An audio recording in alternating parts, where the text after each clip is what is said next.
There are several misconceptions about trading the financial markets, and the reason is not far-fetched. It is simply because a lot of people have not mastered the art of trading before they go ahead to fund their live account, and so they get their fingers burnt. It is just like going on a journey on an express highway without having taken some driving lessons or mastered the art of driving. You can be sure that that is an accident going somewhere to happen. Now, I have been trading the financial market for several years and I've made a lot of money for myself to the tune of 7 figures. So, I know what I'm talking about. And that is not enough.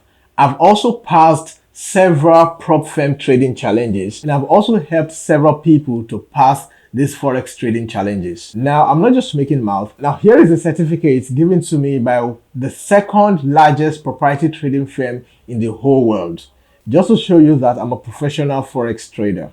And if that is not enough, here are some of my winning trades. Now, if you're interested in learning how to start earning in dollars by trading the financial markets, I assure you that you're going to need the guidance and mentoring from someone like me. What you need to do right now is to click the link in my bio to join my community for free. You will get free weekly chart analysis, which will help you to take informed decisions in your trading. The second thing you can do is to register for my instant dollar course, IDC, which will help you to become profitable and become a professional within 1 week.